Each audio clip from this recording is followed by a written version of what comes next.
Oi, gente, tudo bem com vocês? Pra quem não me conhece ainda, eu me chamo Izzy e nesse meu canal tem algumas dicas sobre Enem e dicas de estudo. E no vídeo de hoje eu vou falar sobre a tão temida ciência da natureza. E antes de começar, não esqueça de dar o seu like e de se inscrever no canal. Então, a prova de ciência da natureza, eu não sei pra vocês, mas pra mim é a mais complicada, a mais complexa que tem e é aquela que eu nunca superei os 30 acertos. Tanto é que nesse Enem desse ano eu fiz 27. Só que nos outros Enems eu chegava a fazer 15 questões porque eu não sabia mesmo o que fazer. E aí, quem não viu ainda os canais, como é que eu comecei a estudar pro Enem 2024, eu comecei a estudar já no finalzinho, porque no início eu tava fazendo um método de estudos e aí eu acabei ficando muito doente e desisti. E aí eu percebi que esse método de estudo que eu tava fazendo no início, eu tava estagnada.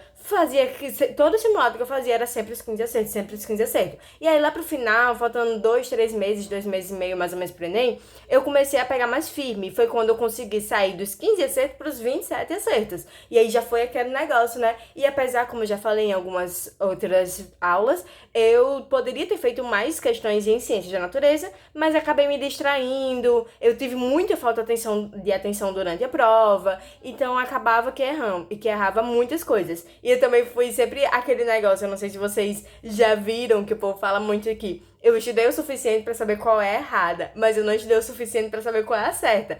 Então, eu sempre ficava em dúvida em duas, e tinha a errada e tinha a certa, só que eu não tinha estudado o suficiente pra saber qual das duas era certa. E aí eu acabava errando, e eu errei muitas questões em relação a isso daí mesmo. Ou por falta de atenção, ou porque eu realmente tinha faltado ali um conteúdo, porque como foi em um curto período de tempo de estudos, eu não tinha esse conteúdo muito bem sólido na minha cabeça. Mas eu usei algumas dicas que eu acho que podem funcionar pra vocês. E esse ano eu vou aplicar elas, porque eu pretendo acertar, aumentar mais umas 10 questões ou 12 questões, como aumentei do ano passado, do Enem 2022 pro Enem 2024.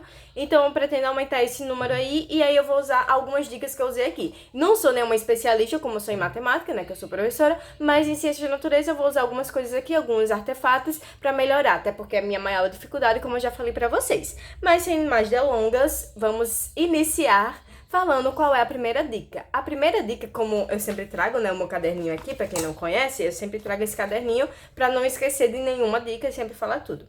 E aí a primeira dica que eu tenho é ter um diagnóstico inicial do seu conhecimento. Então, você tem que saber inicialmente, seja pela prova do Enem que você fez de ano passado, seja por um simulado que você já fez esse ano. Eu, por exemplo, já fiz a prova do Enem 2009 de Ciência da Natureza. Então, eu já tenho uma base do Enem do ano passado e desse ano. Então, faça um diagnóstico. Eu sei o conteúdo, qual conteúdo eu sei, qual conteúdo eu não sei, qual conteúdo eu tenho dificuldade. Através dessas provas, você pode observar muito bem isso. E você também pode olhar pra si mesmo e falar, olha, eu sei que eu não sei mecânica, então preciso estudar mecânica. Eu sei que eu não sei cinemática, então preciso estudar cinemática. Eu sei que eu não sei ecologia, então preciso fazer isso. Então sempre tem esse diagnóstico, faça esse diagnóstico inicial. Ele vai ser muito importante para você conseguir fazer um cronograma de estudos com base nele. Então faça esse diagnóstico inicial, olhe para si mesmo, veja quais são as suas dificuldades e estude focado nisso. Porque não adianta, ai, mas eu sei muita coisa sobre genética, mas eu não sei nada de ecologia. Sim, aí você vai continuar estudando genética, sendo que você já tem aquele conhecimento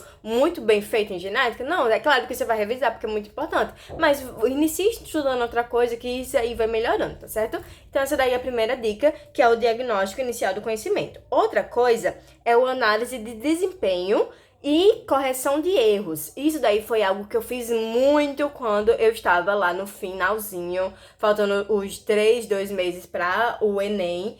Eu fiz muito isso daí, que foi criar o meu caderno de estudos, que é até esse caderno, como eu sempre falo, é esse caderno que eu tô usando agora, enquanto eu não compro outro, que eu tô usando pra fazer os rascunhos e tal pros vídeos. Então tenha esse caderno de análise de erros, de análise de desempenho. Nesse caderno, eu sempre, tipo, colocava, quando eu ia fazer alguma prova, eu colocava lá em cima. Eu fazia lá online, então eu escrevia lá em cima que, essa questão aqui eu sei, mas ainda tô com um pouquinho de dúvida.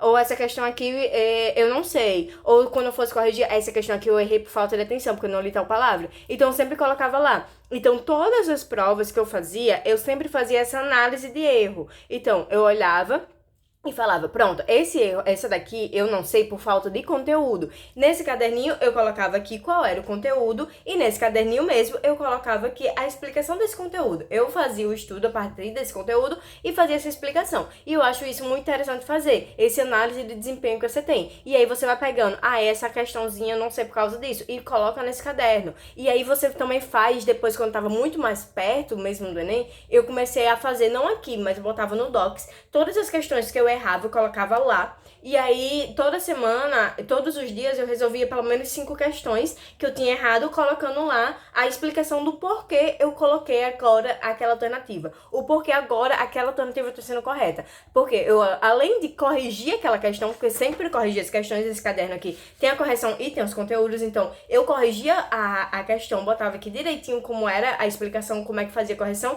e além disso, eu ia lá, quando eu já tinha feito essa questão há um tempo, voltava lá para resolver e eu colocava o motivo de eu ter, de aquela alternativa ser a correta e aquela outra ser a errada. E eu recomendo fazer isso. Inclusive, teve algumas questões na prova de 2024 que eu coloquei isso. Essa daqui é errada por causa disso, essa daqui é certa por causa disso. Então, eu recomendo fazer isso daí. É algo muito legal para você ver o que é que tá pedindo, o que é que tá fazendo. E, inclusive, eu fiz até em humanas e eu achei interessante fazer isso em humanas também. Então, tem esse caderno de erros, vai anotando os conteúdos nesse caderno, os conteúdos que você tá com dificuldade e a correção das questões, e tenha também um documentos no Word para não ficar precisando copiar as questões, mas tem algum canto que você coloca a questão que você errou, e aí durante esses seus estudos você vai olhando o tempo todo, ali depois de 15 dias mais ou menos, você olha novamente aquela questão, vê se não consegue resolver, tenta resolver novamente, que eu acho isso extremamente importante. Não importa se seja questão do Enem ou seja questões simuladas, eu fiz isso nos dois, eu fiz alguns simulados dos SOMOS e dos SAIs, e aí eu sempre colocava lá. Então é algo que eu recomendo muito vocês fazerem, aumentou muito o meu desempenho a partir do momento que eu fiz isso. Tanto é que teve questões que quando eu fui fazer a prova, que eu olhei assim, isso daqui eu já tinha errado. Então eu sei a resposta correta porque eu já tinha errado e eu já tinha corrigido a redação. Então eu colocava lá, isso daqui é correto, eu tenho certeza, porque eu já tinha corrigido a redação, não foi um erro aqui que eu tive. Eu já tinha corrigido a questão. Então coloca lá. E vai dar tudo certo. Fazendo isso, eu acho um método muito bom fazer isso daí para ciências da natureza. As outras matérias já não sei tanto, mas ciências da natureza, isso daí eu usei muito e vou continuar usando esse ano. Espero ter acrescentar mais algumas questões aqui de acertos, certo? Outra coisa que eu também comecei a usar muito lá no final, que é aplicar o conhecimento que você teve, o conceito, o que você estudou no seu cotidiano. Então, eu estudava alguma coisa, eu estudava fotossíntese. Aí eu ficava vendo o que é que acontecia e eu ficava relacionando isso com a vida, o que é que acontecia quando eu via, por exemplo, o movimento do carro, a velocidade aumentando, essas coisas. Então eu sempre tentava relacionar, isso daí eu tinha estudado, e eu tentava relacionar. Quando eu via alguém tocando uma música, eu também tentava relacionar com algum conceito de ondulatório, de frequência. Então eu estava o tempo todo falando, isso daqui acontece por causa disso daqui. Então foi algo muito bom pra eu lembrar do conteúdo. Então relacionar isso, o conteúdo que você tá vendo com o seu cotidiano, é muito interessante por causa disso. Porque você vai, quando chegar lá, o Enem gosta muito disso, de relacionar com coisas que acontecem na vida real. Inclusive, teve até, eu estudando um pouquinho antes, eu comecei a ver o efeito Doppler. Não sei falar muito bem. O efeito Doppler, que é aquele da ambulância. E aí eu comecei, olha, a ambulância tá passando e ela tá se aproximando, ou se ela tá afastando, de acordo com isso. Aí por causa da frequência que tem influência, não sei o quê. E aí quando eu fui ver o Enem, tinha exatamente essa questão, o que eu tinha falado uns dias antes. Então é muito interessante por causa disso, porque o Enem gosta muito de relacionar o que tá estudando com a vida real. Então eu sempre procurava fazer isso, ter essa relação com os meus estudos, com o que tá acontecendo ali ao meu redor. Tudo que tá acontecendo tem alguma explicação. E eu tentava encontrar essa explicação através do que eu estava estudando. E eu acho muito interessante vocês tentarem fazer isso daí também, tá certo? Outra coisa que é muito importante é a técnica de estudos ativos. Então eu recomendo muito vocês estudarem de forma ativa. E alguma coisa como tá o tempo todo resolvendo questões, ou muita gente gosta de fazer flashcards. Eu, por exemplo, não gosto muito, mas tem muita gente que gosta. Tá resolvendo, como eu já falei, resolver muitas questões, principalmente as provas antigas e outros simulados. É muito importante fazer isso, fazer suas correções.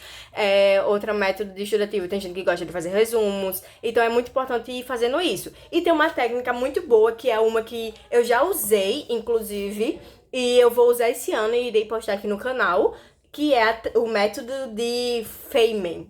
Eu não sei muito bem falar o nome, mas é Feynman o nome, mais ou menos, que ele consiste em você pegar o assunto que você estudou e explicar esse assunto. Então, você, além de ter estudado ele, você vai explicar. Se você perceber, no meu canal tem 2 aulas que eu tô explicando o assunto. E aí eu vou fazer isso mais vezes, lá pra frente eu vou fazer e eu vou postar pra não ficar só pra mim. Caso vocês queiram ver, vocês vão ter aí também essas aulas que eu irei fazer, que é o que eu estudei, e explicar pra mim mesmo. Então, acho muito interessante. Tenta explicar, tenta fazer isso, de explicar o conteúdo. Por quê? Porque através dessa explicação, você vai perceber, você vai entender melhor. Eu, como professora, eu sei que entendo melhor explicando, porque eu aprendi muito mais coisas explicando o conteúdo. Você consegue relacionar muito melhor. Então, é uma parte boa por causa disso. Você também consegue ver as partes que você ainda está com dúvida, que você ainda está errando. Por quê? Porque você está com dúvida, porque você não consegue explicar. Então eu sei que eu não consigo explicar, por isso que eu estou com dúvida. Então é uma parte muito interessante você fazer isso também, e eu recomendo fazer, tá certo? Então é um método muito interessante. Vão fazendo isso, pegue ali um caderninho, nota só alguns tópicos para não esquecer o que é que tem que falar, e vai ali, vai você falando pro espelho, vai você falando pros seus bichos de pelúcia, pro seu bicho de estimação, pro seu irmão de 3 anos, vai explicando pra alguém. Eu gostava muito também, na minha casa tem 2 meninas que elas têm 3, 4 anos. Como são 2, uma tem 3 e uma tem 4. Na verdade, agora a de 4 fez 5 e a de 3 vai fazer 4. Tem essas meninas aí. Então elas. Eu sempre pegava elas como cobaia pra explicar o conteúdo. E aí era muito bom, elas não entendiam nada, mas sei lá, tava ali explicando pra alguém, tava usando alguém pra explicar. Então é muito interessante fazer isso. É um método muito bom que eu recomendo fazer, que dá pra você explicar e vai entender muito melhor e ver ainda onde tá as suas lacunas ali, tá certo?